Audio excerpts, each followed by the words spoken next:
Kate Winter stepped down from the noon stage at Grave Creek with a plain, honest carpetbag in her hand, and heard the man she had come to marry say to his hired boy, "That is not a bride. That is my mother. Take her back."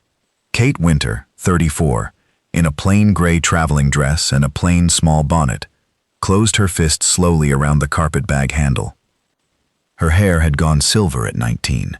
It had been a plain, honest, premature gray that ran in her mother's family. She had, in her letters to the Grave Creek farmer Wallace Odell, told him plainly of her silver hair. She had, in her second letter, told him she had photographs and would send one if he liked.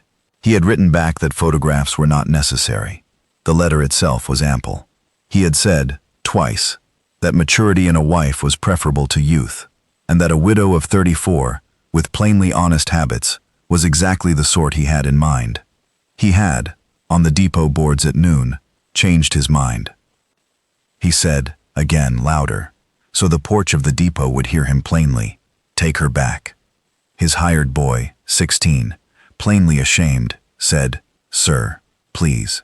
Wallace Odell, 41, tall and hard-faced, said, "Boy, take her back." Kate Winter said, plainly, from the boards, "Mr. Odell, please pay the return fare." Wallace Odell said, "I paid it out. I did not agree to pay it back." He turned. He climbed up on his buckboard. He drove away. Kate Winter stood on the boards of Grave Creek with the plain, honest carpetbag in her hand. A voice at the freight rail said, "Ma'am." She turned. At the freight rail stood a plain, honest, silver-haired rancher of about 46. He was tall. He was sun-brown. He had a plain, honest, silver mustache. He had, plainly, silver at the temples, and, in the plain, honest way of a man whose hair had gone silver at 20, from an inherited pattern, a plain, honest, full head of silver hair beneath his black hat. He said, "Ma'am, my name is Roone Kenward. I run the Kenward Ranch 9 miles east of Grave Creek. I heard the whole of what Wallace Odell said to you. I would ask a plain thing before I say more." Kate Winter said, "Please."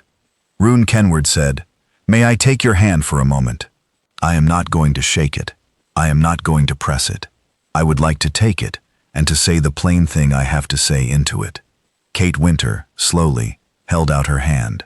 Roone Kenward took her hand in both of his. He turned it palm up. He said, into her palm, "Ma'am, silver hair is the plain, honest sign of a plain, honest family. My mother went silver at 22.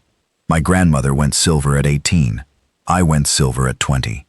I have watched Wallace Odell speak on the boards of Grave Creek for 11 years, and I have watched him speak the way Wallace Odell speaks. He is a fool. I am asking you plainly whether you would consider walking with me 2 blocks to my sister Ellen's boarding house and taking tea in Ellen's parlor while I explain a plain, honest offer." Kate Winter said, "Roone Kenward." He said, "Kate." She said, "Roone, I would." He picked up her carpetbag. He walked her 2 blocks to Ellen's boarding house. Ellen Kenward, 48, silver-haired herself, ran the boarding house of Grave Creek. She sat Kate at the parlor table with tea. She told Kate, plainly, that her brother Roone had been widowed at 42, of a wife he had loved 20 years, that he had been keeping the Kenward Ranch alone since, that she, Ellen, had been threatening him at the plank table each Christmas since '83 about the plain, honest need to find a wife, and that Roone had been quietly waiting for the plain, honest arrival of a plain, honest woman he would know at first sight. Ellen said, "Kate, my brother has been standing at the freight rail of the Grave Creek depot every noon stage for 4 months, because he heard from the postmaster that Wallace Odell was corresponding with a widow of Ohio, and that Wallace Odell was, in Ohio's opinion, corresponding badly. My brother wanted to see the widow arrive so he could form his own opinion of what Wallace Odell was throwing away. My brother watched Wallace Odell throw you away just now. My brother did not, in the 4 months of standing at that freight rail, expect the widow to have his own silver hair. That was a plain, honest surprise." Kate Winter said, "Ellen." Ellen said, "Yes." Kate said, "Please tell me plainly whether your brother is the man he appears to be." Ellen said, "Kate, he is." Kate said, "Then I will marry him." Ellen said, "Then you shall." The county judge married Roone Kenward and Kate Winter in the front parlor of Ellen Kenward's boarding house at 9 on Thursday morning. Ellen gave the bride away. Ellen's grown son Prue stood witness for Roone.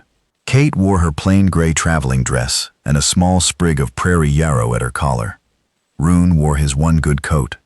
Wallace Odell, who was at the mercantile that morning, plainly heard about the marriage at the counter at 10 and had, plainly, no reply.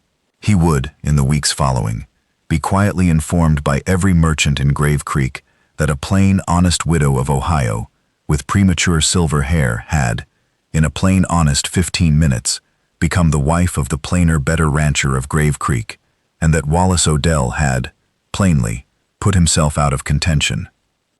He moved to Cheyenne in the spring. Roone Kenward drove Kate to the Kenward Ranch that afternoon. He showed her the plain, honest, small stone house, 3 rooms and a good kitchen, and a small good porch. He showed her the 2 milk cows, the small herd of 40 head, and the plain, honest, small orchard of 30 apple trees his mother had planted in the fall of 70. He showed her the plain, honest, small grave under the aspens, at the far corner of the pasture, where his first wife Meg was buried. Kate Winter Kenward laid a small handful of prairie yarrow on Meg's grave. She said, quietly, "Meg." Roone Kenward said, "Kate." Kate said, "Please tell her, in your prayers tonight, that I am obliged to her for the plain, honest 20 years she gave you before I arrived." Roone Kenward put his rough hand along her cheek. He said, "Kate." She said, "Yes." He said, "I will." Kate took over the plank kitchen inside a week. She took over the ledger inside 2. She corrected an old, honest arithmetic error in the orchard yield accounts that had, quietly, been costing Roone $4 a barrel for 6 seasons. Roone Kenward, at the plank table the Sunday of the correction, laughed and set his coffee cup down and said, "Wife." Kate said, "Husband." He said, "I have been paying Old Weller's Mercantile $4 a barrel more than I should have. I have been doing this 6 seasons. Kate said, "You have." He said, "Old Weller has been quietly ashamed of it 4 seasons. Kate said, "You should have caught it, Roone." Roone said, "I know." Kate said, "You will pay it forward. I am adding $40 this year to the County Widows Fund at Grave Creek in Meg's name. Old Weller has agreed at the counter to match it plainly." Roone Kenward said, "Wife, well done." Kate said, "Husband, it is settled." 2 years on a warm September evening at the Kenward Ranch, Kate Kenward sat on the porch step with Roone beside her and their small son Meg, named for Roone's first wife, because Kate had asked plainly, and Roone had said yes without hesitating, asleep against her chest. Meg was 10 months old. He had, plainly, silver at the tips of his infant hair, which everyone in Grave Creek had already noted. Ellen Kenward, on the porch bench with her mending, said, "Sister." Kate said, "Ellen." Ellen said, "The Grave Creek Ladies Improvement League has voted, on the 2nd Sunday of August, to disband. Their treasurer stole $200 from the general fund and moved to Denver. Their remaining officers are, plainly, not speaking to each other." Kate said, "That is a plain, honest inevitability." Ellen said, "It is. I attended the disbanding meeting to see it done. I brought a small tin of the shortbread you made. I served it plainly. The former president wept and asked for a second piece. I gave her a plain, honest paragraph about her small, honest opportunities to make plain, honest amends. She has, at the mercantile the following Wednesday, been quietly making small, plain, honest amends. Old Weller told me at the counter she has been sending small, honest jars of pickles to every widow of Grave Creek she once, at league meetings, spoke unhelpfully about." Kate said, "That is a plain, honest start." Ellen said, "It is." Roone Kenward, on the porch step, kissed his wife's temple. The pasture went to gold. The orchard was heavy with apples. Baby Meg dreamed a small, silver-topped dream.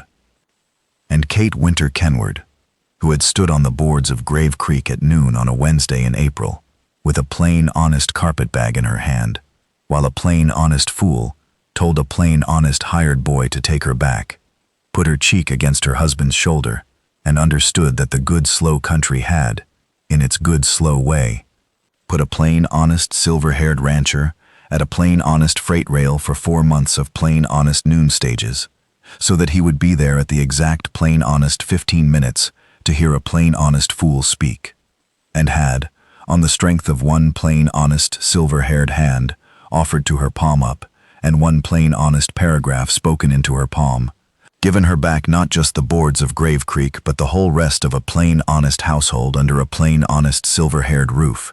No plain, honest Ohio letter had, or could, or would, in her own quiet widowhood, have arranged. And so it had been.